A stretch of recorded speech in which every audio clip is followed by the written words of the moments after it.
Bonjour à tous et bienvenue pour un nouveau numéro du C'est mercredi que lisez-vous. Un numéro encore un petit peu tardif puisqu'on est déjà samedi et que c'est presque la fin de la journée. Et je suis désolée pour la luminosité, encore une fois, il fait sombre. J'ai pas beaucoup de lumière dans mon appartement donc je fais au mieux. C'est pas génial mais bon, voilà, c'est mieux que rien. Alors rapidement, qu'est-ce que j'ai lu depuis la semaine dernière? J'ai terminé version bêta de Rachel Cohn. C'est un premier tome. Apparemment, ça sera une tétralogie. Je vérifie, oui, c'est ça. Une tétralogie, donc je me lance encore dans une saga jeunesse. On peut dire, oui, que c'est de la dystopie, une nouvelle fois. Alors, au début, j'étais pas convaincue. Oui, ça se lit bien. Oui, c'est plutôt fluide. Personnage assez sympa. Histoire assez originale, mais sans plus.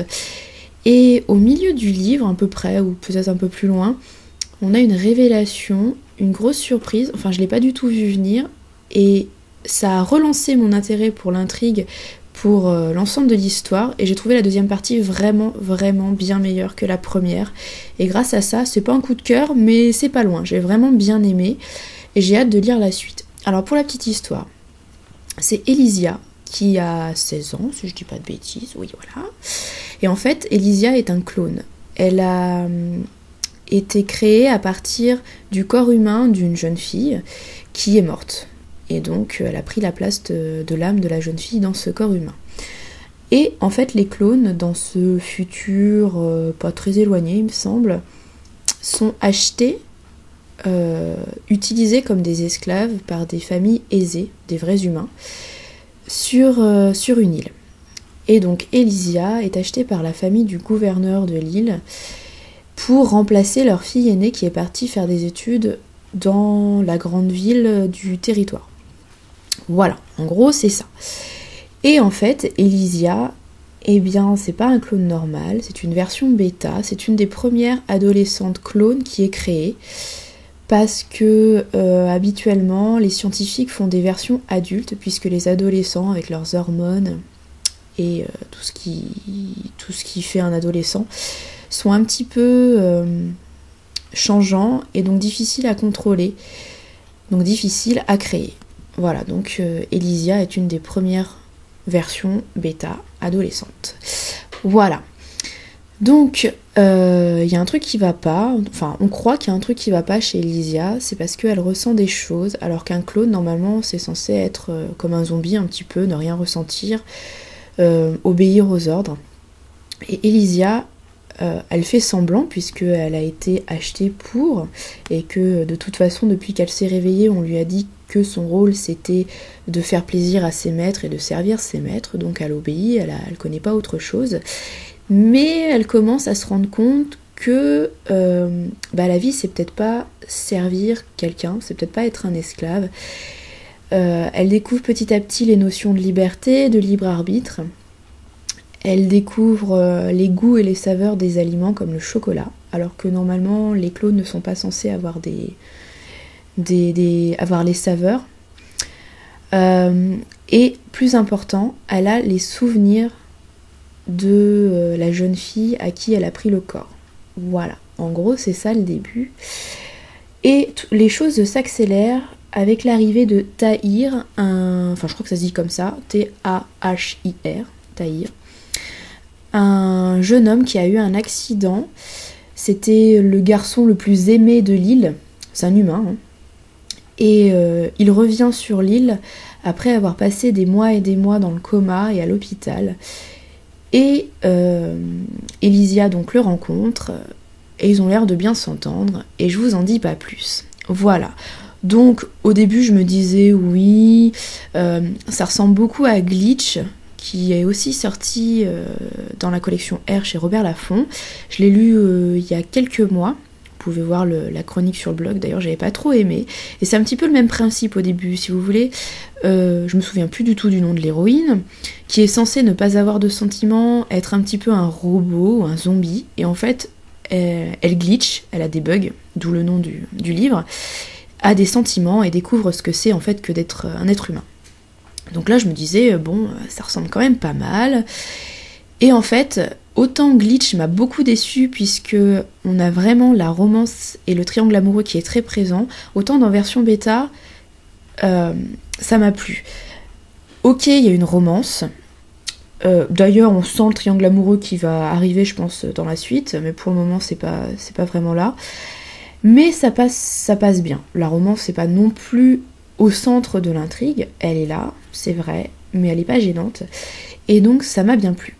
Voilà.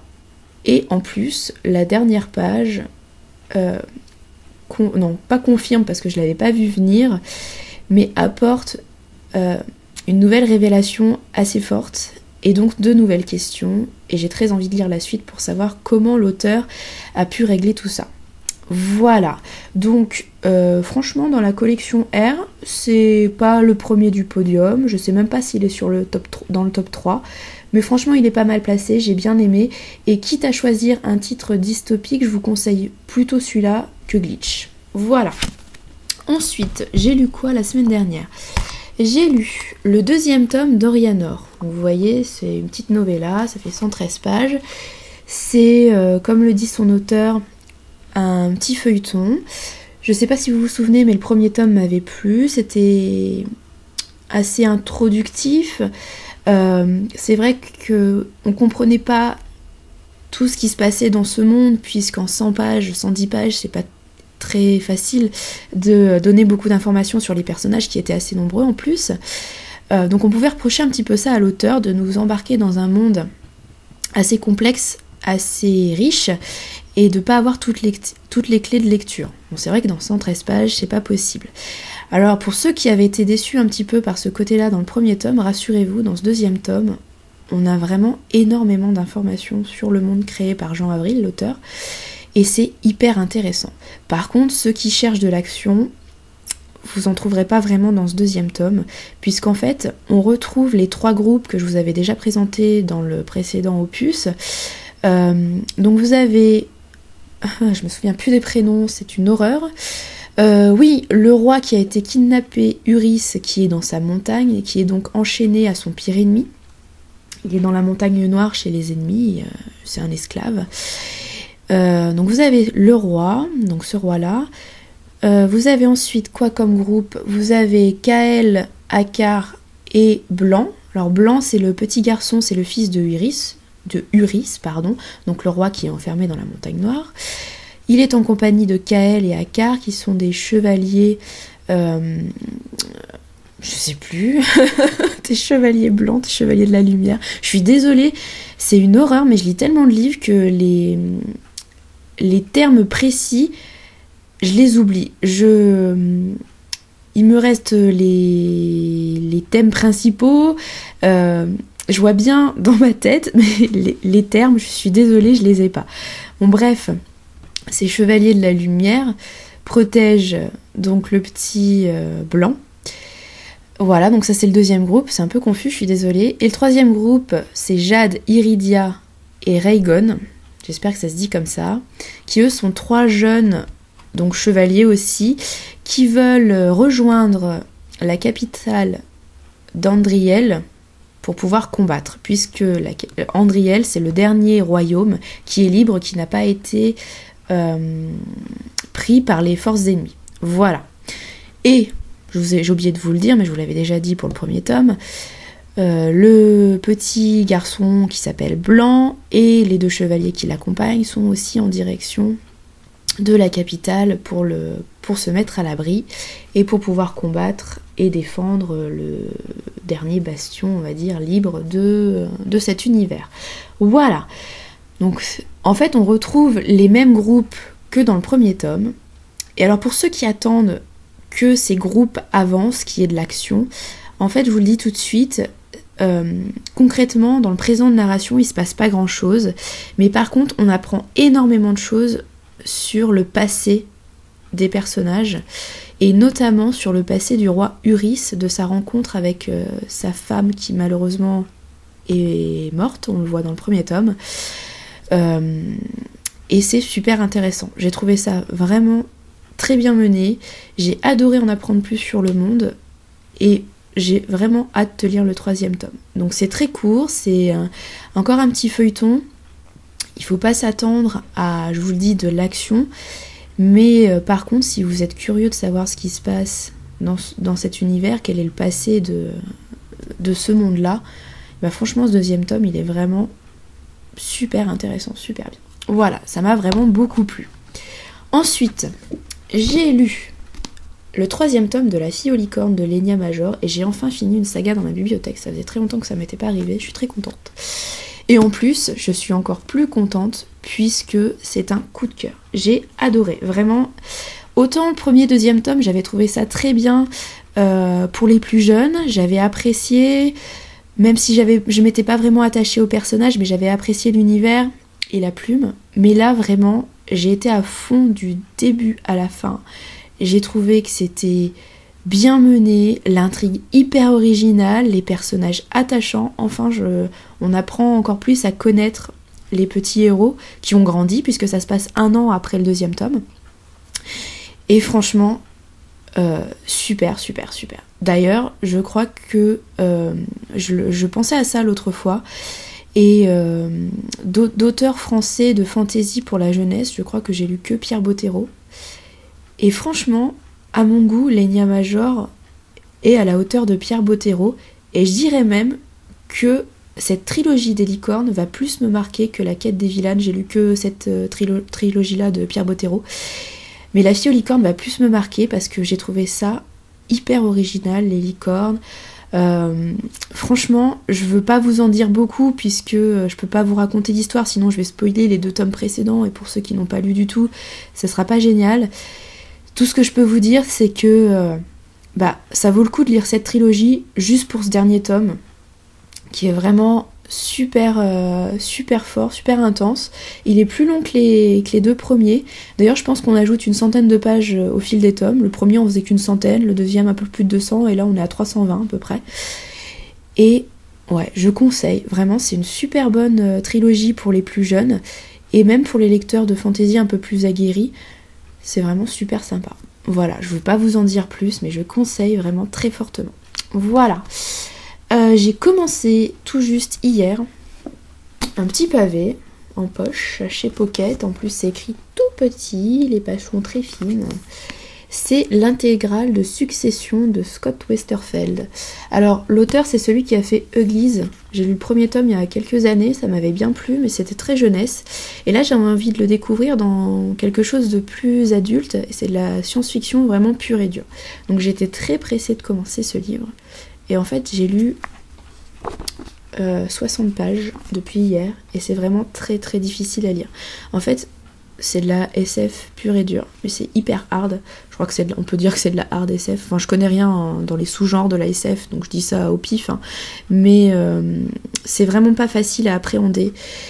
Et je pense que je vais pas le lire d'une traite, parce qu'il fait 671 pages. Et je pense que je vais faire une overdose. Déjà 60 pages, j'ai vraiment peiné à les lire. J'ai lu un petit peu dans le train tout à l'heure. Et vraiment, ouais, c'est difficile. Alors, c'est quoi l'histoire ? Déjà, je sais même pas si je vais pouvoir vous résumer ça. Ça se passe vraiment dans un futur très lointain, puisque je crois qu'on est dans 4 ou 5 000 ans. Je vais pas vous dire de bêtises, mais il me semble que j'ai lu ça. Donc, il y a des intelligences artificielles.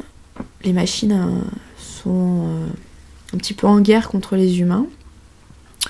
Donc c'est vraiment très... La technologie est vraiment très avancée et très développée. Et c'est ça qui est vraiment très difficile. J'ai enfin compris au bout d'une 30aine ou une 40aine de pages que en fait les humains combattaient dans des micro-organismes. En fait, je pense qu'ils sont...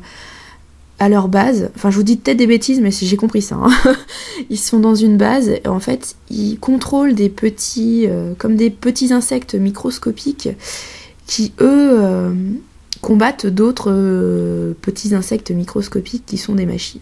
Voilà, c'est un petit peu compliqué. Et en fait, l'intrigue principale, c'est que la sœur de l'empereur, donc l'impératrice enfant, est kidnappée par les machines. Et donc il faut aller la sauver. Voilà, c'est ce que j'ai compris, mais pour le moment, c'est pas très avancé. Donc ça me fait un petit peu penser à Star Wars. Star Wars, pour être honnête, j'ai dû voir deux premiers films, enfin les deux premiers films dans l'ordre chronologique de la série, mais les derniers qui ont été tournés. Je sais pas si c'est très clair, mais bon, voilà. Et en fait, tout ce qui se passe un petit peu dans l'espace, c'est pas un truc qui me plaît en science-fiction. Je suis désolée pour les fans de Star Wars, hein, il faudrait vraiment que je regarde les deux trilogies un jour, pour pas mourir bête. Et là, en fait, ça me fait penser à ça, et je sais pas si je fais un blocage ou je sais pas, mais je trouve ça très difficile. Oui, c'est très technique, c'est vraiment hyper masculin, j'ai l'impression. Et pour le moment, je suis pas hyper emballée. Donc, voilà. J'espère que je vais avancer un petit peu d'ici la semaine prochaine. Mais en tout cas, je pense que je vais pas lire uniquement ce livre-là pendant la semaine, parce que sinon, ça va pas le faire, je vais faire une overdose. Donc, j'ai prévu de lire en parallèle le deuxième tome de Divergente. Soit dit en passant, ils ont changé les couvertures, ils ont changé le titre, et cette couverture est immonde. Voilà, c'est dit, je préférais largement les anciennes couvertures. D'ailleurs, je vais vous la montrer si je la trouve. C'est un petit peu le bazar dans ma bibliothèque. Ah, il est là. Donc c'est des épreuves non corrigées que j'ai en premier tome. Mais bon, le premier tome était quand même beaucoup plus joli que ça, n'est-ce pas? Bref, je me souviens plus du tout du premier tome, mais il faut que je lise ce deuxième puisque c'est un service presse de Nathan. Donc c'est pour ça que je veux le lire assez rapidement. C'est encore de la jeunesse, c'est encore de la dystopie.